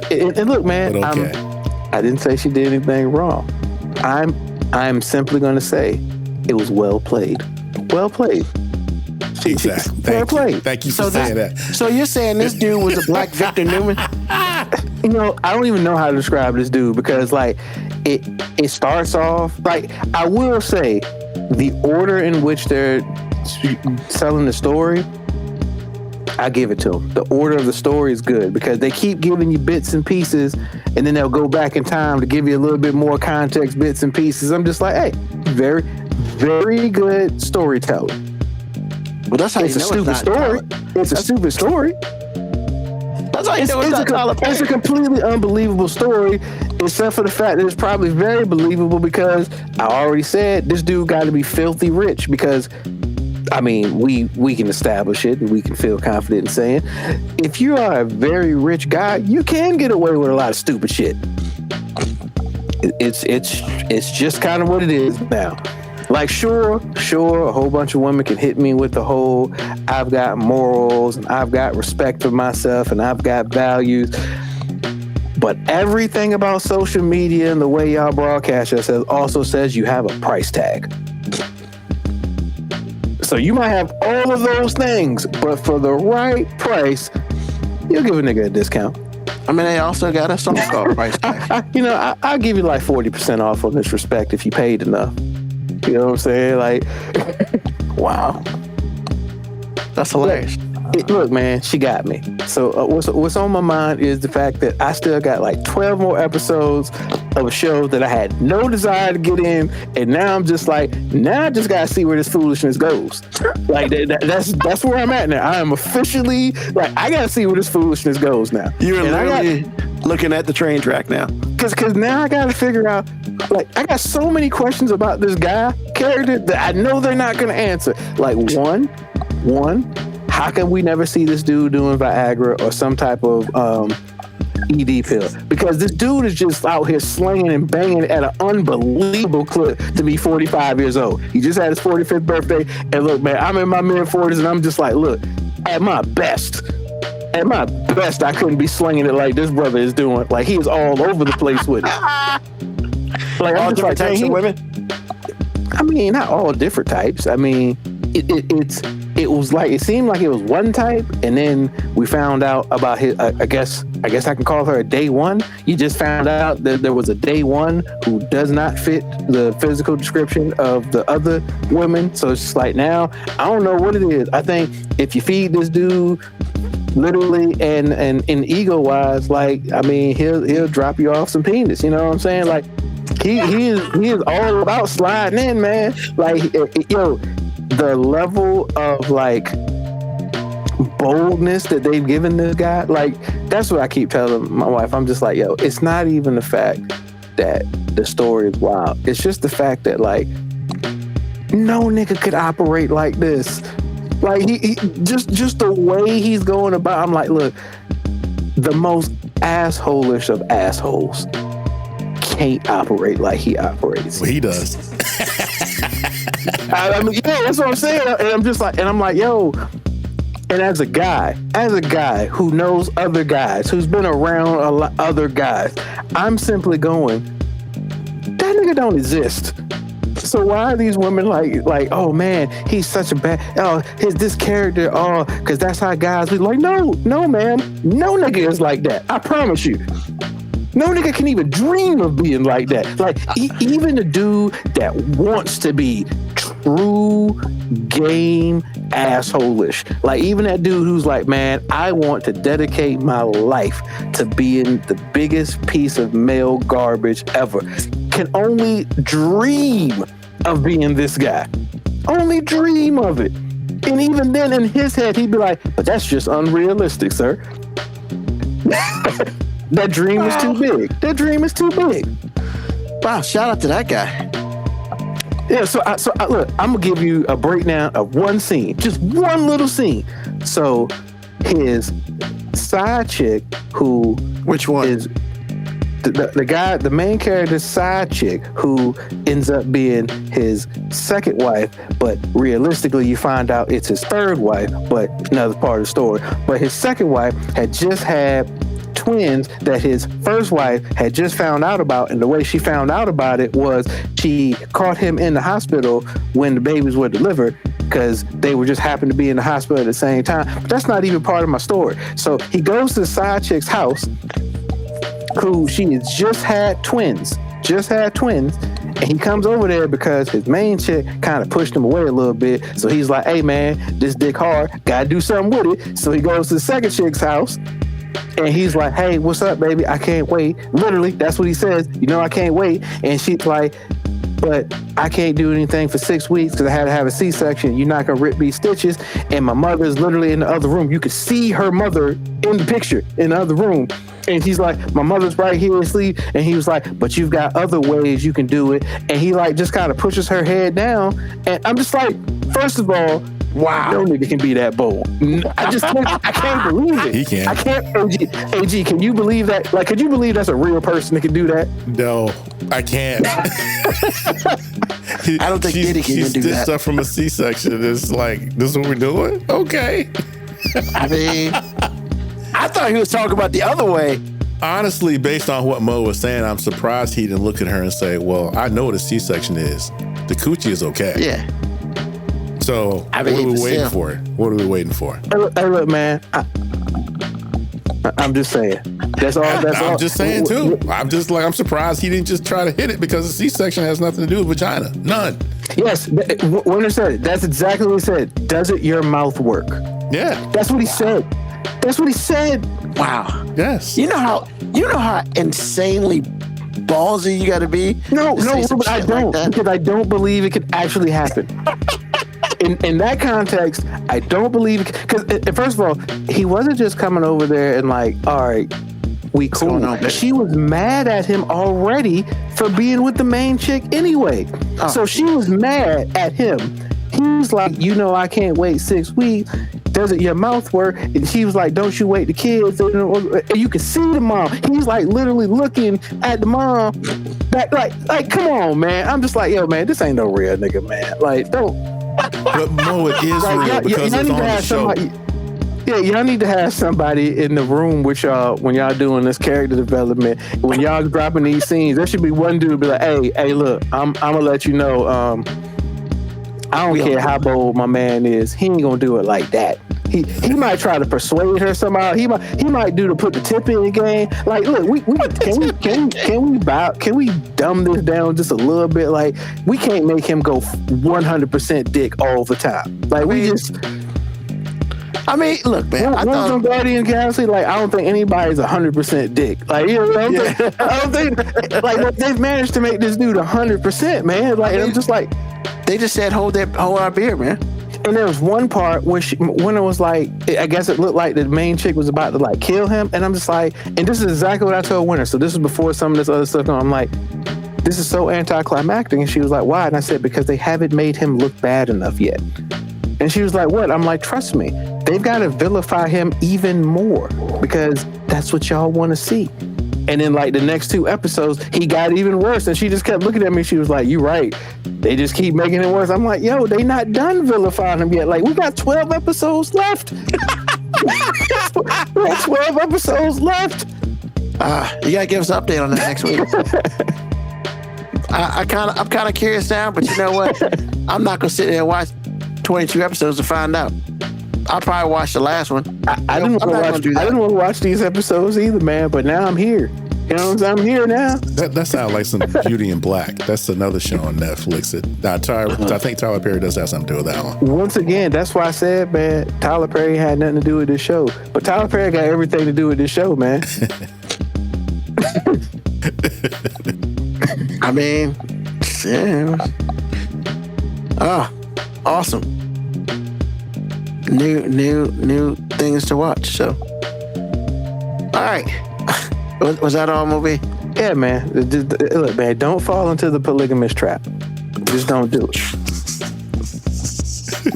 No, right. But there's one thing about the show. Last thing. One thing about the show that I did tell my wife that I do think they've captured well.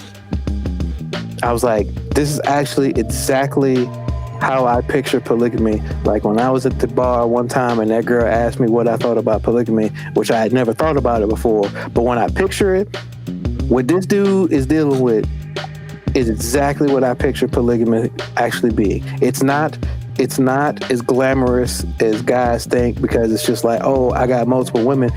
This nigga's life looks stressful as fuck. I want no parts of it.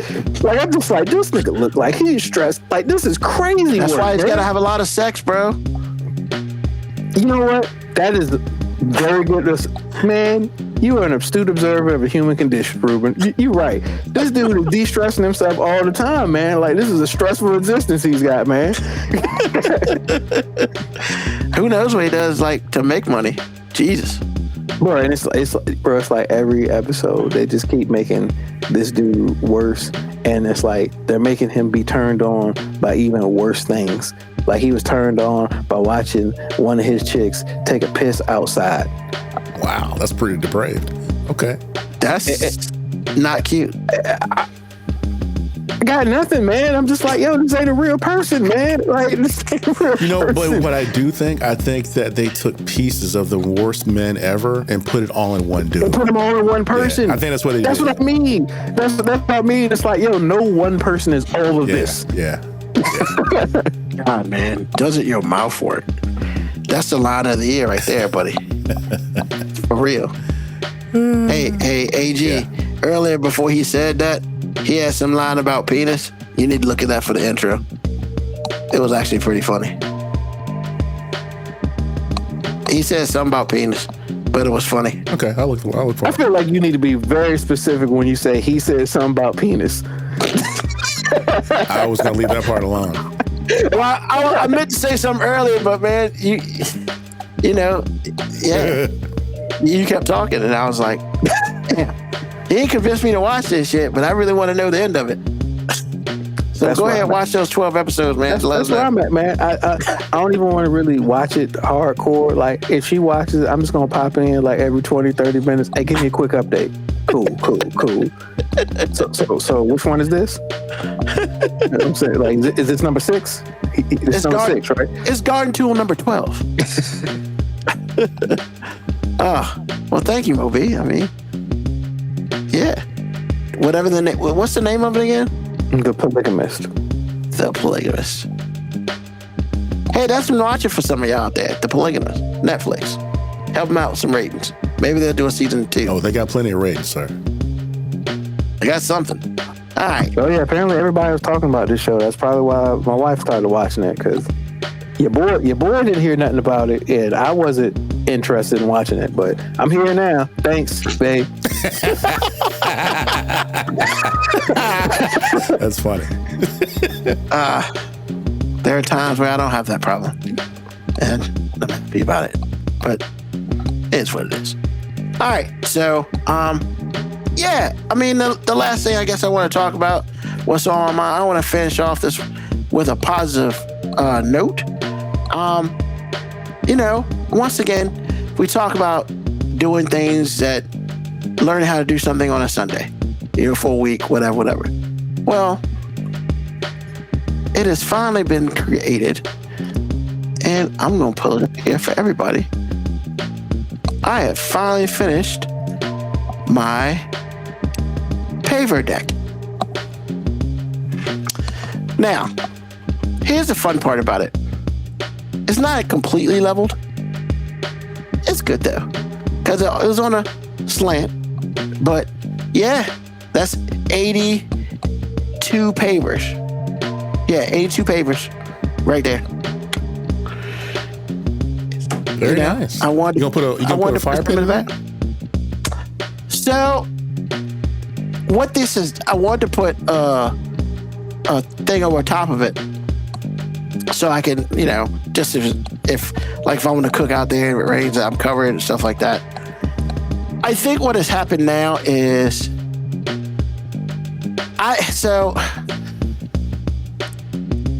if you have, I know it's on DirecTV. I don't know if it's anywhere else. It's a TV show called Tastemade at number 235. And they got different stuff up there. So, like, one of the things they have up there is one of the chefs, like, cooking on a grill. Like, you can cook anything on your grill. It's all up in my grill. It's a good show. Literally, he cooks everything on his grill. He kind of shows you how to do it. But now they got this new show out. It's about these two fat white dudes in Texas. They're chefs, but they cook after dark.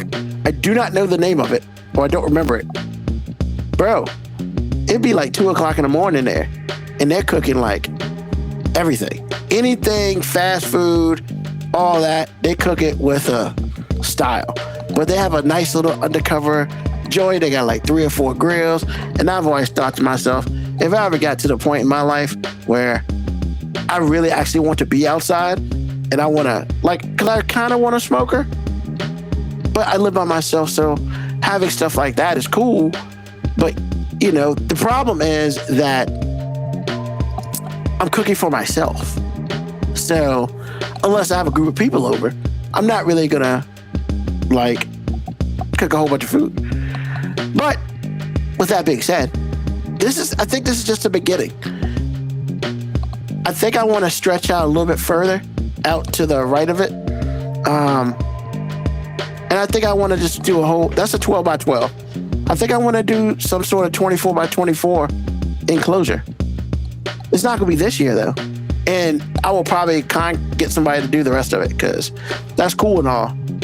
And all that. But I mean, yeah.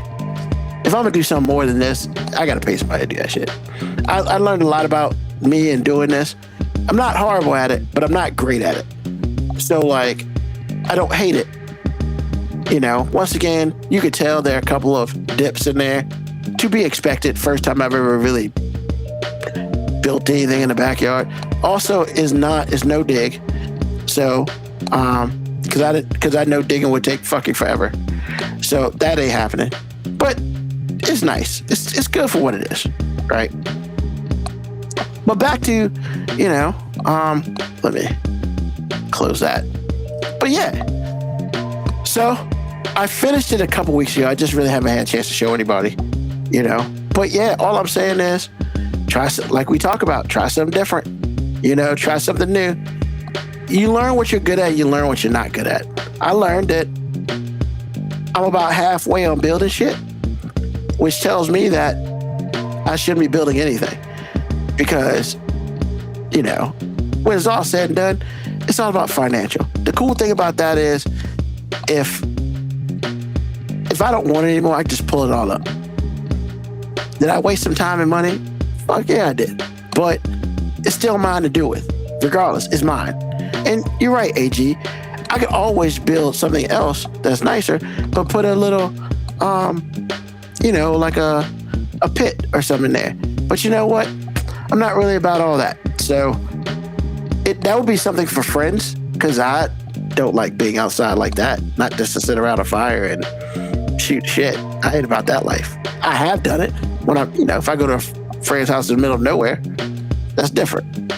But yeah, if I'm doing it at my house, hell no, I'll be going inside at nighttime. I ain't got time for that. But all I'm saying is, once again, that's just a continuation of learn how to do shit yourself. I went on Gemini, and literally Gemini taught me how to build it. When I needed numbers, Gemini told me I needed 82 papers. I tried the math. Apparently my math don't math anymore, so I need to learn the way they do it now. So I said, F that. Gemini taught me. Gemini told me. I was like, how many I need for this? 12 by 12. You need 82 papers. Thank you. Because doing the math just won't math at that point in time. So, yeah, accomplishments. Everybody should have some. And even as small as your accomplishment is, it's yours. So take that, make sure it's positive, and all that beautiful stuff. First thing I'd like to do, like to shout out JTD Creations. They now have a website, www.jtdcreationsllc.com. And I just found out that in a couple weeks, for all you great fans out there who want our swag, as it were, it'll be there. So in a couple weeks, we'll let you know when it's up and running. So if you want a shirt or a sweatshirt or whatever, they got you. That'll be kind of dope to see our logo on shirts and somebody's actually trying to buy it. So, but with that being said, I'd like to thank everybody for joining us on this brand new episode of 5 Minute Warning. Of course, as you know, we do this every Sunday, 9 p.m. Eastern Standard Time. And we get off when we feel like it, you know? Once again, tell your friends, tell your enemies, tell everybody about us. Not just somebody.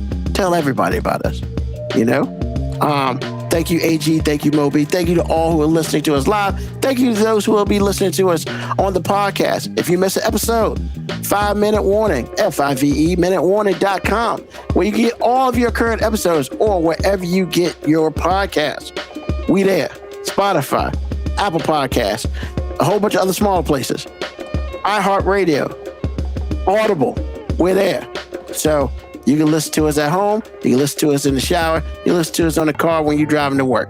Hey, wherever you listen to us, we thank you for doing that. Once again, JTDcreationsLLC.com. Go check them out. You need shirts. You need hats. They got you. And as always, we will be with you next week at 9 p.m. Eastern Standard Time. And until then, as always, peace, love, hair grease, soul, and deuces.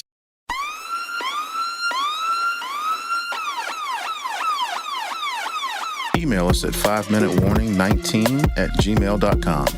And also leave comments on Facebook and Twitch. Search 5 Minute Warning.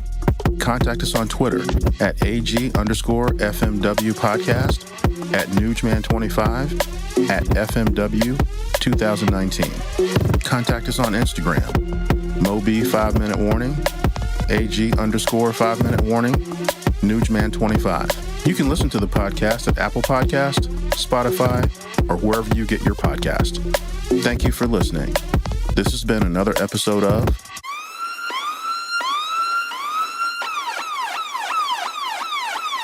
The 5 Minute Warning. Okay, I'm going to need you to sit down when I say this because you're not going to like it. The fact that Asian Americans broadly, especially Filipino Americans, are not talking about Nolan Wells is evidence of anti-Blackness in the Asian community. Asian Americans, we have to do better. I know it's easy to think, okay, well, he's not Asian. It doesn't affect our community, but it does. Nolan Wells is biracial. His mother, Christine Wells, is Filipino and Black. If you were in high school, Nolan could have been your kuya. If you're a grandparent, it could have been your apo. This could have been your nonoy. This could have been your child. Now, I'm not going into details around the case circumstances. We know he went missing on Horn Island on July 4th after going boating with a couple of friends. Yes, those friends were white. White proximity cannot save us. I think it's easy to believe that when we have white friends or white people in our life, we are suddenly going to be protected. Maybe we're tokens. Maybe people think that we are one of the good ones. But this stereotype is not enough to protect us. I think right now in society, it's easy to experience empathy fatigue. But here's what I know. If we're not invested in caring for one another and we're not invested in community care, none of this is going to get better. So I am urging you, if this was not a case you're talking about, or thinking about, or think that it relates to you, I want you to ask yourself this. Why aren't I talking about this? What kinds of cases matter most to me? And where does my attention, my energy, my resources go? Once we get better at understanding the origin of anti-Blackness and how it limits our ability to relate interracially, that's when we can all grow. If you are white and you don't understand why Black people wouldn't send their kid to be alone with just white people, then you are not safe to be left alone with a Black child. Even racist white people can acknowledge that Black culture is valuable. And the problem is sometimes that worth that Black people bring to the table is exploited by white people. So it gets them into relationships where people are really consuming them rather than being in relationship with them, which is a trap. It's no credit to a white person for them to see the value in Black culture. But white culture in its nature is exploitative, and it will take. So it's important that we teach our children not to mistake relationship for consumption. And that same system has been evolving to protect white people and has been perfected over hundreds of years, sort of like an apex predator or a great white that has been evolved to be the perfect predator. I saw a TikTok where every one of the boys who was with Nolan has deleted everything from their social media, which is a white response. A human response is to pour all of your energy and effort into grief, if not support, for what has happened. But a white response is to implode on the self and to uphold and protect and perpetuate whiteness and protect it like a virus. So when black people say they would never send their black child to be alone with a group of white people, I fully support that. And if I had a black child, I would say and do the same thing. Looking through my comments, somebody was like, yeah, it's the same thing when it's just one white person surrounded by blacks. Bitch, you couldn't lie any harder than that. If you see one white person surrounded by black people, you know what you think? Hey, shit gonna happen to that white boy. They ain't gonna do shit to that white boy. Not while he with them niggas. Not while he with them niggas. But when you see a nigga surrounded by white people, you be like, hey, you good? You sure, nigga?